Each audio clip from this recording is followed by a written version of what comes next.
Welcome to learning tube channel. SSC के previous year के series में आज हम लोग सीजीएल के मैथ के पेपर का सॉल्यूशन देखने वाले हैं, जो एग्ज़ाम 11 जून 2019 को फर्स्ट शिफ्ट में जिसका पेपर हुआ था। और इससे पहले जो हम लोग 10th जून का जो सॉल्यूशन देखे थे उसमें 2 प्रॉफिट एंड लॉस का सवाल था, जिसको हम लोग बेसिक से बनाए थे और लॉन्ग में बनाए थे।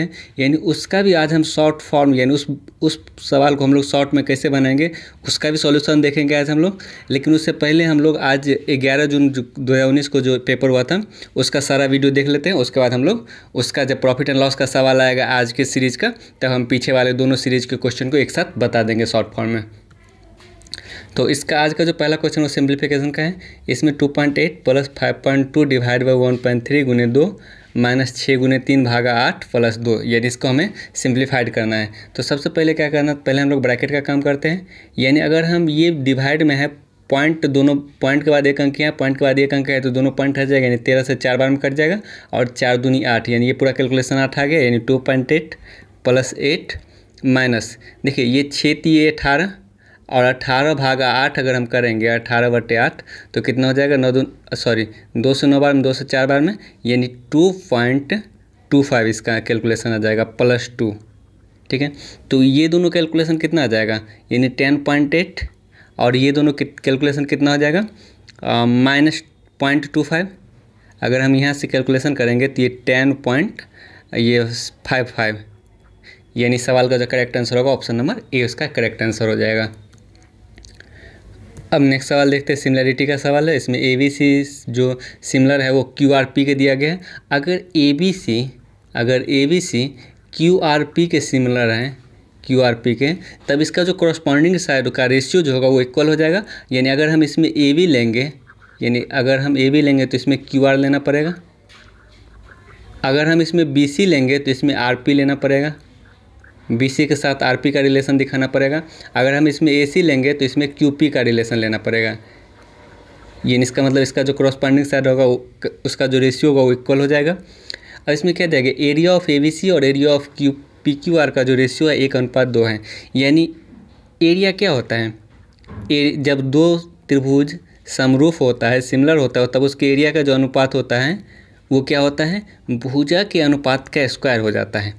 तो अगर हमें AB निकालना है तो AB के साथ किसका रिलेशन दिया गया, QR का रिलेशन दिया गया। तो यानी हम इसको लिख सकते हैं AB/QR का स्क्वायर,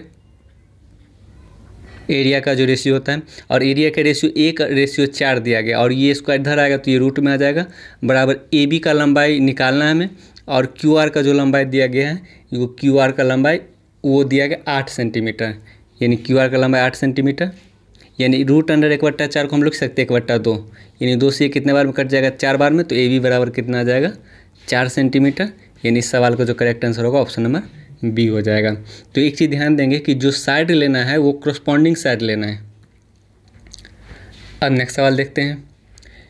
ये त्रिकोणमिति है, इसमें दिया गया sec square 28 minus cot square 62 plus sine square 60 plus cosec square 30। देखिए यहाँ पे ये दोनों स्टैंडर्ड वैल्यू नहीं है, तो इसको हम क्या करते हैं, इक्वल बनाने की कोशिश करते हैं। यानी अगर हम इस कॉट स्क्वायर को 10 में बदलेंगे, यानी इस कॉट थीटा को अगर हम 10 में बदलेंगे तो ये 62 को 90 में से घटाना पड़ेगा, क्योंकि 10 90 माइनस थीटा होता है ना कॉट थीटा, 10 90 माइनस थीटा क्या होता है, कॉट थीटा। तो वो उसी तरह से अगर हम ये कॉट को 10 में बदलेंगे तो एंगल को 90 में से घटाना पड़ेगा, और 90 में से 62 को घटाएंगे तो 28 आ जाएगा। और हम लोग को फार्मूला क्या पता है कि sec square theta minus 10 square theta क्या होता है, 1 होता है। यानी सेक स्क्वायर 28 माइनस 10 स्क्वायर 28 1 हो जाएगा, प्लस साइन स्क्वायर 60, यानी साइन 60 √3/2 और उसका स्क्वायर करेंगे तो 3/4 हो जाएगा, प्लस कोसेक स्क्वायर 30, यानी कोसेक 30 होता है 2 का स्क्वायर करेंगे तो 4 हो जाएगा। यानी ये कितना हो जाएगा 5 प्लस 3/4, यानी 5 को 4 से गुणा करेंगे 20 प्लस 3 यानी 23/4। यानी इस सवाल का जो आंसर होगा ऑप्शन नंबर B हो जाएगा।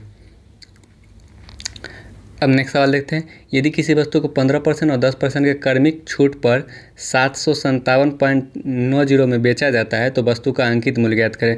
या तो आप इफेक्टिव रेट से भी बना सकते हैं या फिर बेसिक से भी बना सकते हैं, यानी अंकित मूल्य एक्स मान लेते हैं, बेसिक से ही बना लेते हैं। अंकित मूल्य अगर हम एक्स मानेंगे 15% अगर छूट दे रहे हैं तो 17/20 पे बेच रहे हैं, यानी 85% बेच रहे हैं। उसका जो शॉर्ट फॉर्म होता है 17/20, और 10% अगर छूट दे रहे हैं तो 9/10 पे बेच रहे हैं, और बेच कितना में रहे 657.9, यानी अगर दशमलव हटाएंगे तो 1 जीरो आ जाएगा, ये दशमलव हटाएंगे तो 1 10 से 1 10 कट जाएगा। यानी अब हम देखें तो 9 से कितना बार में कटेगा, 9 7 63, 9 3 27, 731 बार में, यानी 17 चौका 68, 17 3 51, 43 बार में कट जाएगा तो एक्स बराबर क्या आ जाएगा 43 गुने 20 यानी 860, यानी जो अंकित मूल्य आएगा 860, ऑप्शन नंबर ए हो जाएगा। यानी हम लोग इसको बेसिक से सॉल्व कर लेंगे, उसमें भी ज़्यादा टाइम कंज्यूम नहीं होगा। अब नेक्स्ट सवाल देखते हैं। इसमें a + b + c जो है वो 8 दिया गया है, और ab + bc + ca जो है वो कितना दिया गया 12 दिया गया। तो हमें क्या निकालना है a³ + b³ + c³ - 3abc, ये निकालना है। देखिए, या तो फिर आप इसको इसका फार्मूला से भी हम लोग बना सकते हैं, या फिर हम ये भी सोच सकते हैं हमारे पास 2 इक्वेशन है और 3 वेरिएबल है। तो 2 इक्वेशन जब रहता है तो हम 2 ही वेरिएबल को फिक्स करते हैं, तीसरा वेरिएबल हम लोग कुछ भी रख सकते हैं। तो हम क्या करते हैं, 2 इक्वेशन है तो 2 वेरिएबल ए बी को फिक्स कर देते हैं और सी को हम लोग 0 मान लेते हैं। अगर हम सी को 0 मानेंगे तो यहाँ a + b 8 आ जाएगा, और ये सी 0 और ये भी 0, और ए बी कितना आ जाएगा 12 आ जाएगा। तो हमें क्या निकालना है a³ + b³ + c³ - 3abc। तो c 0 था तो इसको भी हटा देते हैं, और ये 0 था तो इसको भी हटा देते हैं, क्योंकि 0 हम जोड़े या घटाए कोई फ़र्क नहीं पड़ता। यानी इसका मतलब हमें a³ + b³ निकालना है, और a³ + b³ का क्या फार्मूला होता है a + b का whole cube - 3ab × a + b, a³ + b³ का फार्मूला होता है। और a + b हमारे पास कितना था 8, यानी 8 का क्यूब -3, और ए बी मेरे पास आ गया था 12, और ए बी 12 था, और a + b 8, यानी हो जाएगा 8 का क्यूब कितना होता है 512, माइनस अगर इसको देखेंगे तो 8 का 24, यानी 12 × 24, 12 का स्क्वायर 144, 144 को 2 से गुना करेंगे तो 288, यानी कितना हो जाएगा 4 8 2 10 फिर 224, यानी सवाल का जो राइट आंसर होगा ऑप्शन नंबर डी इसका राइट आंसर हो जाएगा।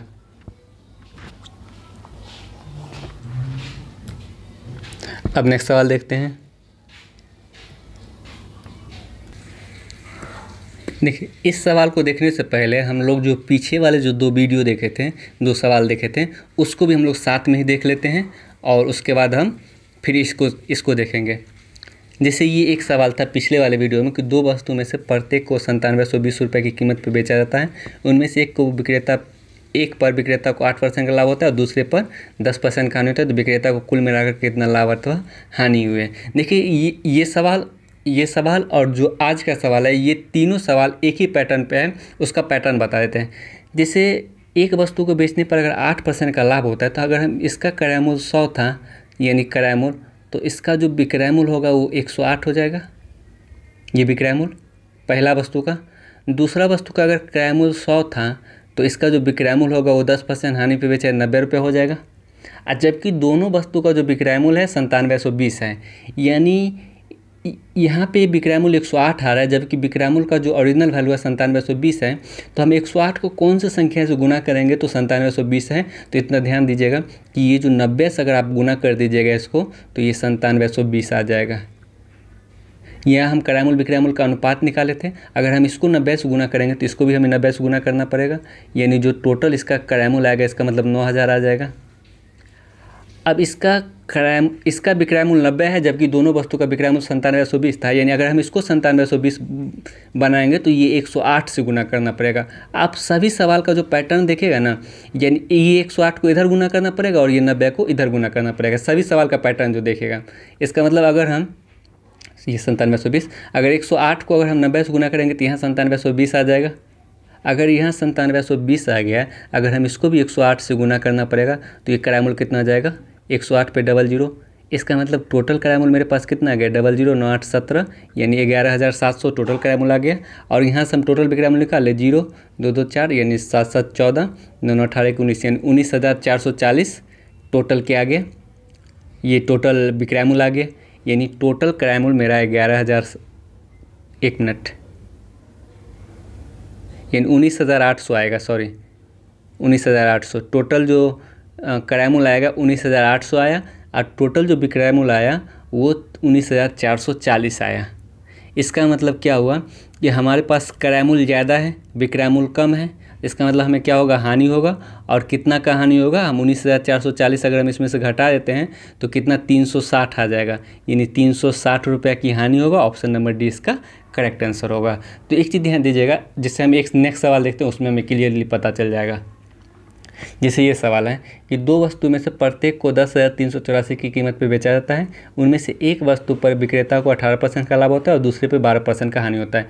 जिससे दोनों का सीपी हम लोग पहले 100 मान लेते हैं, अनुपात निकाल लेते हैं सीपी और एसपी का। यानी इसका सीपी 100 तो एसपी कितना हो जाएगा, 18% लाभ पे बेचा है तो 118। और इसका सीपी अगर 100 तो इसको अगर हम लोग 12% हानि पे बेचे तो इसका मतलब 88% में बेच रहे हैं। अब इसका जो दोनों का विक्रय मूल्य दिया गया है वो 10,384 है। तो एक चीज़ ध्यान दीजिएगा, जो एसएससी जिस पैटर्न पे पूछ रहा है, इस दोनों का जो प्रोडक्ट होता है ना वही 10,384 हो जाएगा। जैसे यहाँ पे 108 और 90 का प्रोडक्ट 9720 हो रहा था, सेम उसी तरह से 118 और 88 का प्रोडक्ट आपका 10,384 होगा। अगर हमें इसको 10,384 बनाना है तो इसका मतलब 88 से मल्टीप्लाई करेंगे तो ये 10,384 बन जाएगा। अगर हम 88 से विक्रय मूल्य मल्टीप्लाई किए तो 88 से क्रय मूल्य में मल्टीप्लाई करेंगे, यानी इसका जो क्रय मूल्य आएगा वो 8800 आ जाएगा। अब अगर हमें इसके विक्रय मूल्य को ये 10,384 बनाना है तो 118 से मल्टीप्लाई करेंगे तब ये 10,384 आएगा।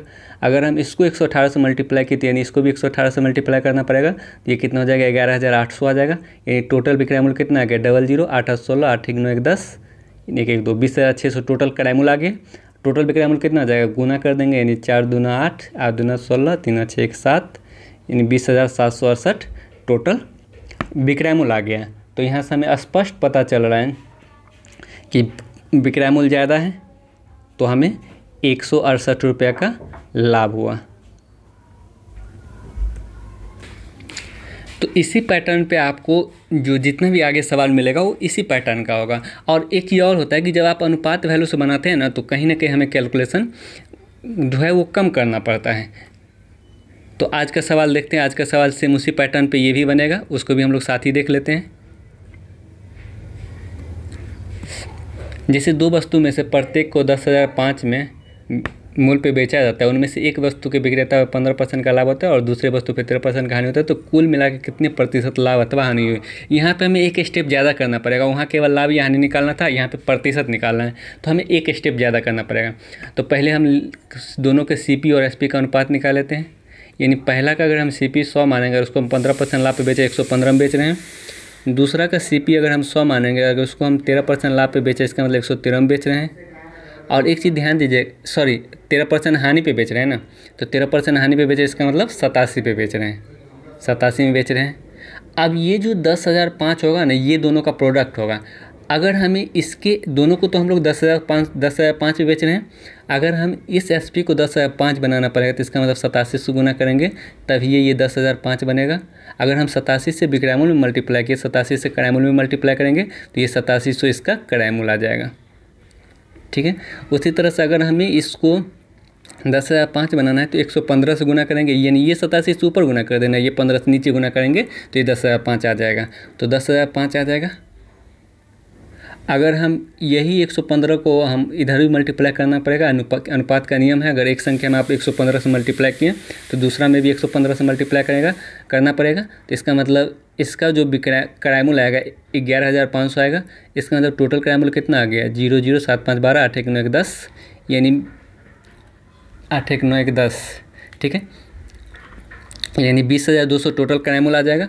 और टोटल विक्रय मूल्य कितना आ जाएगा, 20,010 आ जाएगा। 20,010 टोटल विक्रय मूल्य आ जाएगा। अब हम लोग जब टोटल क्रय मूल्य टोटल विक्रय मूल्य हमें पता चल गया तो हम इजीली लाभ या हानि निकाल सकते हैं। यानी कितना का लाभ हो रहा है हमें, हानि हो रहा है। यहाँ पे लाभ नहीं हानि हो रहा है, क्योंकि क्रय मूल्य ज़्यादा है विक्रय मूल्य कम है। जब क्रय मूल्य ज़्यादा होता है तो हानि होता है। यानी हमें 190 रुपये का हानि हो रहा है। कितना पे, 20,200 पे गुने 100, यानी 00 से 00 कट जाएगा। अगर हम 2 से काटेंगे तो ये 101 बार में, 2 से काटेंगे तो ये कितना बार में, यानी 2 9 95 बार में, यानी 95 टैक्स हो जाती है, 0.9 में आएगा आंसर, 0.9 में। यानी 0.94% की हानि। ऑप्शन नंबर डी इसका करेक्ट आंसर हो जाएगा।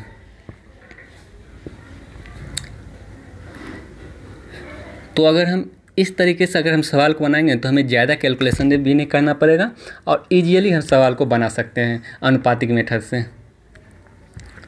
अब नेक्स्ट सवाल देखते हैं। 21 सेंटीमीटर ऊंचाई वाले एक शंकु के छिन्नक के दो वृत्तीय फलक के त्रिज्या का अनुपात 3 और 2 है, तो इस शंकु के छिन्नक का आयतन क्या होगा? तो छिन्नक का आयतन का फार्मूला हमें पता होना चाहिए। छिन्नक का जो आयतन होता है वो क्या होता है? 1/3 पाई एच, जो शंकु का आयतन होता है 1/3 पाई एच। अब आएगा 12r² plus r² plus r/r, ये छिन्नक का आयतन होता है। तो ये छिन्नक, जैसे ये छिन्नक हुआ और इस छिन्नक में 21 सेंटीमीटर ऊंचाई दिया गया, यानी हाइट जो है वो 21 सेंटीमीटर दिया गया और ऊपर वाला त्रिज्या 2 सेंटीमीटर और नीचे वाला जो त्रिज्या 3 सेंटीमीटर, यानी सभी मान दिया गया। तो हम इस मान को पुट कर देंगे इसमें और इसको सॉल्व कर लेंगे। यानी 1/3 पाई के बदले में कितना आ जाएगा 22/7 और एच के बदले में कितना आ जाएगा 21 और इसका कैलकुलेशन कितना होगा 2 का स्क्वायर 4 और फिर 3 का स्क्वायर 9, फिर 2 × 3 6, यानी 9 4 13 6 19, यानी इसका कैलकुलेशन 19 आ जाएगा। 7 ये 21 कट जाएगा, यानी 22 × 19 इस सवाल का आंसर। इकाई स्थान पर 9 दूना 18 8, इकाई स्थान पर 8 एक ही ऑप्शन डी में है, तो इस सवाल का जो राइट आंसर होगा ऑप्शन नंबर डी होगा। अगर आप यूनिट प्लेस या फिर यूनिट प्लेस का बात करें या फिर डिजिटल सम, ये सब का यूज करते हैं ना, तो हमें बहुत जगह ऐसा होगा कि हमें कैलकुलेशन करना नहीं पड़ेगा। यूनिट प्लेस से यहाँ पर स्पष्ट पता लगे 9 दूना 18, यानी इकाई स्थान पे 8 आ गया, तो इकाई स्थान पे 8 एक ही जगह है, जिसका जो करेक्ट आंसर होगा ऑप्शन नंबर डी होगा। यानी कितना भी बड़ा गुना रहता है, अगर इकाई स्थान पे अलग अलग अंक हो तो क्या करना है कि केवल इकाई स्थान चेक कर लेना है। अब ये सवाल तो ईजी है। a/b 5/3 दिया गया, इसका मतलब a का मान 5 और b का मान 3। a का मान 5 रखेंगे तो 8 5 40, b का मान 3 रखेंगे तो 5 3 15, यानी 40 में से 15 गया तो 25 हो जाएगा। अनुपात, अगर यहाँ a का मान 5 रखेंगे तो 8 5 40, b का मान 3 रखेंगे तो 5 3 15, 40 + 15 कितना हो जाएगा 55 हो जाएगा। 25/55, यानी 5 से 5 बार में, 5 से 11 बार में, 5/11 ऑप्शन नंबर बी। अब नेक्स्ट सवाल देखते हैं। त्रिभुज ABC में AD माध्यिका है। AD पर बिंदु P इस प्रकार से है कि AP अनुपात PD 3/4 है, यानी एक त्रिभुज है। इस त्रिभुज में ABC में, पिछले वीडियो में जो लोग इस सवाल को नहीं समझ पाए होंगे वो इस वीडियो में पक्का समझ जाएगा। जैसे ABC एक त्रिभुज है और AD माध्यिका है। AD माध्यिका क्या करता है, देखिए अब यहीं से हम बता देते हैं। अगर AD माध्यिका, इसका मतलब BD और DC बराबर भाग में होगा, 1:1 होगा। देखिए जब दोनों का शीर्ष सेम होता है, दो त्रिभुज का शीर्ष सेम होता है, तब जो उसके भुजा का जो अनुपात होता है वही उसके क्षेत्रफल का भी अनुपात होता है। यानी इस दोनों त्रिभुज का शीर्ष सेम है तो इसके जो भुजा का अनुपात 1:1 है, तो इसका मतलब क्षेत्रफल भी 1:1 हो जाएगा। ठीक है, अब नेक्स्ट पॉइंट पे आते हैं। और AD पर P इस प्रकार है, यानी AD पर कोई बिंदु P है और इस प्रकार P है कि AP अनुपात PD, यानी AP और PD का जो अनुपात है वो 3:4 दिया गया है। तो हमें क्या निकालना है, एरिया ऑफ त्रिभुज APB अनुपात एरिया ऑफ त्रिभुज ABC, इस दोनों के एरिया का अनुपात निकालना है। अब चीज़ें APB, यानी APB ये वाला त्रिभुज, ये रेड कलर का, ये APB, इसका एरिया निकालना है। तो एक चीज़ ध्यान दीजिएगा, जिससे अगर हम ये ABD इस त्रिभुज का बात करें, इस त्रिभुज का शीर्ष ये है, अगर हम इसको मिलाते हैं तो ये दोनों, ये त्रिभुज और ये त्रिभुज दोनों का शीर्ष सेम है। अगर दोनों का शीर्ष सेम रहता है तो उसके जो एरिया का अनुपात होता है उसके भुजा के अनुपात के बराबर हो जाता है। यानी भुजा का अनुपात 3:4 है, यानी इसके एरिया का अनुपात भी 3:4 हो जाएगा। यानी इसका ऊपर वाला का एरिया, यानी APB का एरिया 3, तो BPD का एरिया 4 हो जाएगा। यानी इसका मतलब ये पूरा जो इस कलर का जो त्रिभुज है, इसका पूरा एरिया कितना हो जाएगा 4 3 7। अगर इसका एरिया 7 आएगा तो इस साइड यानी ADC का भी एरिया 7 आ जाएगा, ADC का भी एरिया 7 आ जाएगा। अब हमें सभी का एरिया पता चल चुका है, यानी APB का जो एरिया है हमारे पास 3 आ चुका है और ABC का एरिया कितना 3 4 7 और 7 14, यानी 3:14 ऑप्शन नंबर डी इसका राइट आंसर हो जाएगा। अब नेक्स्ट सवाल ये अलजेब्रा का है। इसमें यदि a प्लस बी 5 दिया गया और a b 3 दिया गया है तो a cube plus B cube का मान क्या होगा। तो हमें पता है a cube plus B cube, यानी पीछे वाला सवाल भी देख चुके थे। a cube plus B cube क्या होता है, a प्लस बी का whole cube minus 3ab into a plus B, ये होता है a cube plus B cube का फार्मूला। तो a प्लस बी कितना है 5 का क्यूब माइनस 3, a गुने b कितना है 3 और a प्लस बी कितना है 5। तो 5 का क्यूब कितना होता है 125 माइनस 45, यानी इस सवाल का जो आंसर होगा 80, ऑप्शन नंबर सी। अब नेक्स्ट सवाल देखते हैं। बी की तुलना में ए 40% अधिक दक्ष है और बी की तुलना में सी 20% कम दक्ष है, यानी ए बी सी का बात किया जा रहा है और बी का तुलना ए से भी किया जा रहा है, बी का तुलना सी से भी किया जा रहा है। तो बी का क्षमता हम लोग 100 मान लेते हैं। अगर बी का क्षमता 100 है तो ए कितना हो जाएगा 140 हो जाएगा और सी कितना हो जाएगा 20% कम, यानी 80 हो जाएगा। अगर हम इसको अनुपात में लेंगे तो 20 से 7 बार में, 20 से 5 बार में, 20 से 4 बार में, यानी 7:5:4 उसके क्षमता का अनुपात आ गया। अब क्या बोला है, यदि वे तीनों मिलकर किसी काम को 15 दिन में पूरा करते हैं, यानी जब तीनों मिल जाएगा तो क्षमता कितना होगा 7, 5, 12, 4, 16, यानी जब 16 क्षमता रहता है तो कितना दिन काम 15 दिन में काम करता है। जब एक क्षमता होगा तो कितना दिन लेगा 15 गुने 16 दिन, क्योंकि क्षमता कम तो दिन ज़्यादा। तो बोल रहा है बी अकेला उस काम के 75% काम को कितना दिन में पूरा करेगा। तो सबसे पहले बी टोटल काम को कितना दिन करेगा वो निकाल ले। बी का क्षमता 5, जब एक क्षमता तो 15 गुने 16 दिन, तो 5 क्षमता तो कितना दिन 15 गुने 16/5 दिन। क्षमता ज़्यादा तो दिन कम और कम का मतलब भाग हो जाता है, यानी इतना दिन में टोटल काम को करेगा। लेकिन हमें 75% भाग ही निकालना है ना, तो इसका 75% यानी 3/4 भाग कितना दिन में करेगा वो निकाल लेंगे। 5 से कितना बार में 3 बार में और 4 से कितना बार में 4 बार में, यानी 4 × 12 = 36, ऑप्शन नंबर 20 का करेक्ट आंसर हो जाएगा। अब नेक्स्ट डीएस से सवाल आ गया है। यदि सभी 5 कॉलेज के विद्यार्थियों की संख्या को दर्शाने के लिए वृत्त आरेख बनाया जाए, यानी 5 कॉलेज को, तो विद्यार्थियों को दर्शाने वाले तीर्घखंड का केंद्रीय कोण क्या होगा, यानी कॉलेज बी के विद्यार्थियों को दर्शाने वाले का तीर्घखंड का कोण क्या होगा। तो सबसे पहले 5 कॉलेज में टोटल विद्यार्थी की संख्या निकालना पड़ेगा और जो भी डाटा हम लोग निकालेंगे उसको कॉपी में कहीं एक जगह, जब हम कोई रफ पेज जो मिलता है एग्जामिनेशन सेंटर में, तो हम कहीं एक जगह सब डाटा को रखे रहेंगे ताकि हमें बार बार जोड़ना या घटाना ना पड़े। अगर हम यहाँ देखें कॉलेज ए में टोटल कितना विद्यार्थी है 0, 5 और ये 3, 2, 5, 4, 9, 950 है। कॉलेज बी में कितना है 0, 5, 5, 10, 4, 4, 8, 3, 11, 1, 12, यानी 1200 है कॉलेज बी में। कॉलेज सी में कितना है 5, 5, 10, 7, 2, 9, 5, 14, 1, 15, फिर 3, 2, 5, 2, 7, 1, 8, यानी 850 है। और कॉलेज डी में कितना है 5, 7 और 4, 2, 6, 3, 9, 975 है। और कॉलेज ई में कितना है 5, 7, 5, 12 और ये 1025 है। इसका मतलब टोटल कितना विद्यार्थी हो गया, यानी 950 कॉलेज ए में, 1200 कॉलेज बी में, 850 कॉलेज सी में और 975 कॉलेज ये डी में और 1025 कॉलेज ई में, यानी टोटल विद्यार्थी 5, 5, 10, 5, 5, 10 ये 20, 2 यानी 8, 2, 10, 9, 18, 2, 3, 1, 2, 5000, यानी टोटल विद्यार्थी कितना आ गया मेरे पास 5000 आ गया।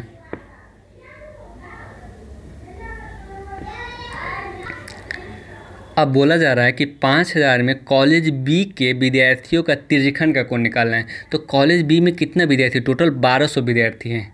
कॉलेज बी का अगर हमें कोण निकालना है, यानी कॉलेज बी का तीर्घखंड का कोण निकालना है, तीर्घखंड का, तो कॉलेज बी में कितना है 1200 विद्यार्थी है, ओवरऑल कितना में 5000 में, टोटल 5000 स्टूडेंट था ना, तो यानी 1200 विद्यार्थी है 5000 में, तो 1200/5000, तो हमें 360 डिग्री में उसको कितना भाग मिलेगा वो निकालना है। अगर हमें परसेंटेज निकालना था तो 100 से गुना करते, लेकिन अगर तीर्घखंड का कोण निकालना रहे तो 360 से गुना करना है, यानी ये 3 0 से 2 एक 3 0 कट जाएगा और ये 5 से कितना बार में कटेगा, ये 2.4 बार में, 5 से 24 बार में कट जाएगा। अगर हम 24 को 36 से गुना करेंगे तो कितना हो जाएगा, यानी 6 चौका 24, फिर क्या होगा, यानी 6 दूना 12, 4 तिया 12, 12 24, 2 26, 2 3 दूना 6 2 8, यानी 864, यानी कहने का मतलब 86.4% 86.4 डिग्री का कोण बनेगा। तो यहाँ पे अप्रॉक्स में लेना था ना, तो 86.4 डिग्री का अप्रॉक्सीमेशन वैल्यू क्या ले सकते हैं हम, 86 डिग्री का कोण बनेगा। ऑप्शन नंबर 20 का करेक्ट आंसर हो जाएगा। और ये सब जो डाटा है उसको मतलब कहीं एक जगह रखना है, नहीं तो आगे कहीं ना कहीं ज़रूर यूज होगा इसका। अब नेक्स्ट सवाल देखते हैं, कॉलेज बी में विज्ञान विषय के अध्ययन करने वाले विद्यार्थियों का प्रतिशत कितना है। यानी कॉलेज बी में टोटल कितना विद्यार्थी था, हम यहाँ पे निकाल चुके थे। कॉलेज बी में 1200। अगर हम इसको एक जगह नहीं रखेंगे तो अगर हमें ये डाटा ध्यान में नहीं रहेगा तो हमें फिर से जोड़ना पड़ेगा, जो फिर टाइम कंज्यूम करेगा। यानी कॉलेज बी में टोटल 1200 स्टूडेंट में विज्ञान कितना रखा है, विज्ञान 350 रखा है। तो प्रतिशत निकालना तो हम क्या करेंगे, 100 से गुना कर देंगे। यानी ये 0 से ये 0 कट जाएगा। और अगर हम 12 से गुना कर देते हैं, या फिर अगर एक बार और काटना चाहे तो काट सकते हैं। यानी ये 6 बार में कटेगा 2 से, और 2 से ये 175 बार में कटेगा। ठीक है, यानी 6 दूना 12, सॉरी अगर ये यहाँ लगाएंगे तो ठीक है, 3 बार में ले, 6 दूना 12, फिर बचेगा 5 5, और फिर 6 से 9 बार में 54, फिर बचेगा 1, 29.1 और समथिंग आएगा। यानी अप्रॉक्स वैल्यू 29.2 इसका करेक्ट आंसर हो जाएगा। अब नेक्स्ट सवाल देखते हैं, सभी 5 कॉलेज में कुल मिलाकर विज्ञान अनुशासन के विद्यार्थी की संख्या और वाणिज्य अनुशासन के विद्यार्थी की संख्या का अनुपात क्या है। यानी कुल मिलाकर विज्ञान और वाणिज्य का अनुपात निकाला। अगर विज्ञान को जोड़ें तो ये 5 5 10, 1 बच जाएगा, और 7 1 8, 7 15, 5 20, 2 बचेगा। इन 2 2 4 4 8 2 10, 3 13 3 16। यानी विज्ञान में टोटल 1600 है, और वाणिज्य में कितना है, यानी 5 5 10, फिर 5 7 5 12, 2 14, 14 5 19, 1 20, 2 2 2 4 4 8, 3 11, 2 13, 2 15। यानी 1500, डबल जीरो कर जाएगा। यानी जो उसका अनुपात आएगा 16:15। ऑप्शन नंबर सी इसका करेक्ट आंसर हो जाएगा। यानी वाणिज्य, विज्ञान और वाणिज्य के टोटल छात्रों का अनुपात निकालना। तो विज्ञान का टोटल छात्र 1600, वाणिज्य का टोटल छात्र 1500, दोनों का अनुपात 16:15।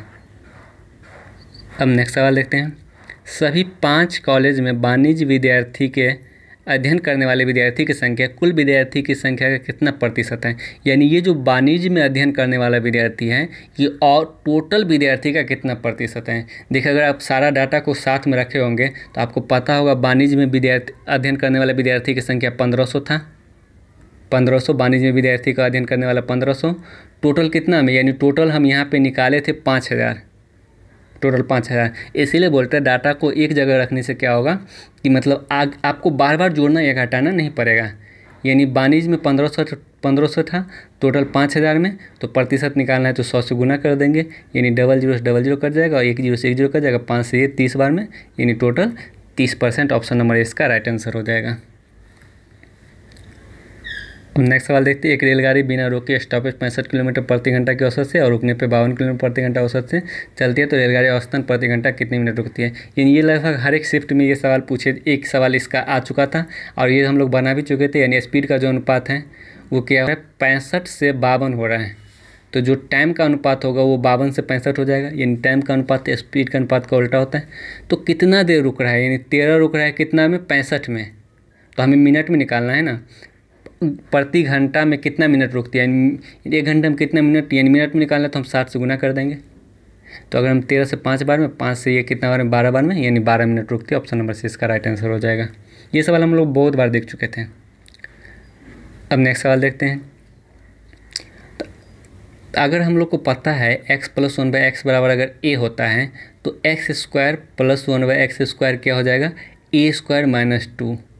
ठीक है, यानी किसी संख्या के परफेक्ट स्क्वायर में से हमें क्या करना पड़ेगा, 2 घटाना पड़ेगा। अगर हमको ये पता है कि किसी संख्या के परफेक्ट स्क्वायर में से 2 घटाना पड़ेगा, तो यहाँ पे हमारे पास 2 ऑप्शन बन रहा है। एक ये बन रहा है 16 - 2, और एक ये बन रहा है 64 - 2। इसीलिए अगर मान लीजिए कोई एक परफेक्ट स्क्वायर में से 2 घटा के कोई एक ही ऑप्शन रहता तो हम लोग उसको डायरेक्ट टिक आउट कर सकते थे। वो इसे सवाल को देख लेते फिर से। अगर हम इसको स्क्वायर करेंगे तो यानी x + 1/x बराबर क्या आ जाएगा, 6 में से 2 जाएगा तो 4, a² - 2 होता है ना, तो यानी √6 का स्क्वायर, 6 में से 2 गया 4, और इसको हम स्क्वायर करेंगे तो √x का स्क्वायर करेंगे तो x हो जाएगा ना। फिर अगर हम इसको स्क्वायर करेंगे तो x² + 1/x² क्या हो जाएगा, 4 का स्क्वायर - 2, यानी 4 का स्क्वायर 16 - 2 कितना हो जाएगा, 14। इस सवाल का जो करेक्ट आंसर होगा ऑप्शन नंबर बी हो जाएगा। अब नेक्स्ट सवाल देख लेते हैं। इसमें कॉट थीटा जो है वो कितना दिया गया है, 3/4 दिया गया है।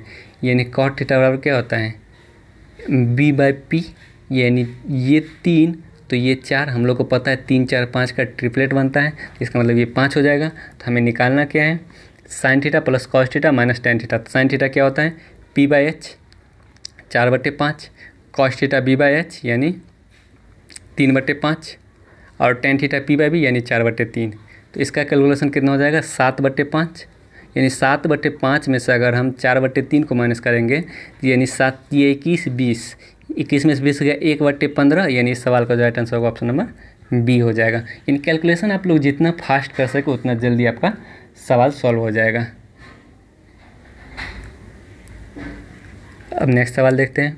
यदि ओ केंद्र वाले एक वृत्त का व्यास ए बी है और सी डी इस पर जीवा है, ए बी सी डी एक समलंब बनता है, यदि बी ए सी 25 डिग्री तो सी ए डी निकालना है। यानी ये सवाल तो हम लोग लगभग हर एक शिफ्ट में देख चुके थे। जैसे ये एक वृत्त है, इस वृत्त में ओ केंद्र वाला वृत्त है और इस वृत्त में ए बी व्यास है। ये ए बी जो है वो व्यास है और सी डी जीवा इस प्रकार है कि ए बी और सी डी जो है वो समलंब बन रहा है। ए बी और सी डी जो है वो समलंब बन रहा है, ये समलंब बन रहा है। अगर समलंब बन रहा है तो इसका मतलब ए बी और सी डी जो है एक दूसरे के समानांतर हो जाएगा। ए बी और सी डी एक दूसरे के समानांतर होगा, क्योंकि समलंब में क्या होता है, दो भुजा समानांतर होता है और दो भुजा समानांतर नहीं होता है। यानी बी ए सी 25 डिग्री दिया गया है, यानी बी ए सी ये जो है वो 25 डिग्री दिया गया है, ये 25 डिग्री दिया गया है, तो ये 90 डिग्री होगा, क्योंकि व्यास पे बना कोण जो होता है समकोण होता है। यानी ये व्यास ए बी पर ये बी सी ए बन रहा है तो ये 90 डिग्री हो जाएगा। और ए बी सी त्रिभुज में ये 90, ये 25, तो बाकी ये 65 डिग्री हो जाएगा। त्रिभुज के तीनों कोणों का योग क्या होता है, 180 डिग्री होता है। अगर ये 65 डिग्री हुआ तो इसका मतलब ये 115 डिग्री हो जाएगा। चक्रीय चतुर्भुज में क्या होता है, आमने सामने के कोणों का जो योग होता है वो 180 डिग्री होता है। यानी ये 65 तो ये 115 हो जाएगा। अब एक चीज़ देखिएगा, ये सी डी और ए बी ये दोनों एक दूसरे के समानांतर है, ए बी और सी डी, और ये तीसरी रेखा ए डी इसको प्रतिच्छेद कर रही है, तो एक ही ओर के अंतर कोणों का जो योग होता है वो 180 डिग्री होता है। यानी ये जब 115 डिग्री है तो ये भी ये कितना होना चाहिए, 65 डिग्री होना चाहिए टोटल। 65 में से ये 25 दिया गया है तो बाकी 40 ये हो जाएगा। यानी इस सवाल का जो आंसर होगा, यानी हमें सी ए डी निकालना था ना, एंगल सी ए डी, वो कितना हो जाएगा, 40 डिग्री। ऑप्शन नंबर डी इसका राइट आंसर हो जाएगा। अब नेक्स्ट सवाल देखते हैं। यदि चीनी के मूल्य में 22% की वृद्धि हो जाती है, यदि कोई व्यक्ति अपने खर्च में केवल 12% की वृद्धि करता है तो खपत में कितने % का कमी करना पड़ेगा। यानी खर्च बराबर क्या होता है, ये सब चीज़ तो हम लोग बहुत बार देख चुके हैं। यानी मूल गुने मात्रा, मूल गुने मात्रा। अगर हमें मात्रा निकालना है तो हम क्या करेंगे, खर्च को मूल से डिवाइड कर देंगे, ठीक है। वो व्यक्ति क्या चाहता है कि केवल खर्च में 12% का वृद्धि हो, यानी कहने का मतलब खर्च अगर 100 था पहले तो अब 112 खर्च हो, ठीक है। और मूल में कितना का वृद्धि हुआ, मूल में 22% का वृद्धि, इसका मतलब मूल पहले 100 था तो अब कितना हो गया, 122 हो गया, 122 हो गया। इसका मतलब मात्रा का अनुपात हम यहाँ से निकाल सकते हैं, यानी पहले का और अब का, यानी ये पहले का है और ये अब का है, यानी वृद्धि या कमी के बाद का है। अब मात्रा का अनुपात निकाल सकते हैं। यानी मात्रा जब हम निकालना है तो खर्च को मूल से डिवाइड कर देंगे, यानी 100 को 100 से डिवाइड करेंगे 1 अनुपात, और यहाँ पे डिवाइड करेंगे तो 112/122, यानी 2 से कितना बार में, 56 बार में, 2 से 61 बार में, यानी 61/56 उसके क्या चीज़ का आ जाएगा, उसके मात्रा का अनुपात आ जाएगा। तो क्या चीज़ पूछा जा रहा है इसमें, उसके खपत, सॉरी वही मात्रा यानी खपत, वही सेम चीज़ हुआ, कितना मात्रा वो खपत कर रहा है, यानी खपत का अनुपात 61/56 आ जाएगा, 61/56। तो खपत में कितना प्रतिशत का कमी हो रहा है, यानी कितना का कमी हो रहा है, 6 का कमी हो रहा है, 6 का ही कमी हो रहा है ना, सॉरी 61 से 56 जा रहा है ना, सॉरी 5 का कमी हो रहा है, कितना में, 61 में गुने 100, यानी 5 का कमी हो रहा है 61 में गुने 100। यानी अगर हम देखें कमी प्रतिशत तो ये 8 बार में लगेगा, 8 × 6 = 48, और फिर 8 बार में अगर हम लगाते हैं, यानी 488 आएगा तो यहाँ क्या बचेगा, 120 बचेगा। फिर एक्सेस से अप्रॉक्स में ये 2 बार में लगेगा, एक्सेस दूना 122 यानी 2 बार में, यानी इस सवाल का जो आंसर होगा 8.2%, ऑप्शन नंबर इसका राइट आंसर हो जाएगा। अब नेक्स्ट सवाल देखते हैं, यानी x का न्यूनतम मान क्या होगा जिसके लिए 517x324 जो है वो 12 से डिविजिबल है। यानी 12 से डिविजिबल मतलब क्या, जो संख्या 3 और 4 से कटे वो संख्या 12 से भी कटेगा। और 4 के डिविजिबिलिटी का क्या नियम होता है, लास्ट का 2 अंक देखते हैं, तो लास्ट का 2 अंक तो 4 से डिविजिबल हो ही रहा है, तो हमें 3 का डिविजिबिलिटी चेक करना है कि 3 से डिविजिबल का क्या नियम है कि अंकों का जो योग होना चाहिए वो 3 से कट जाना चाहिए। यानी 4 2 6 3 से कट रहा है, ये 3 भी 3 से कट रहा है, 5 1 6 3 से कट रहा है। इसका मतलब अगर हम x के वैल्यू में 2 रखेंगे तो 7 2 9 हो जाएगा, जो 3 से कट जाएगा। अंकों का योग अगर 3 से कट रहा है, इसका मतलब संख्या भी 3 से कटेगा। x के स्थान पर क्या आएगा, न्यूनतम संख्या 2 आ जाएगा।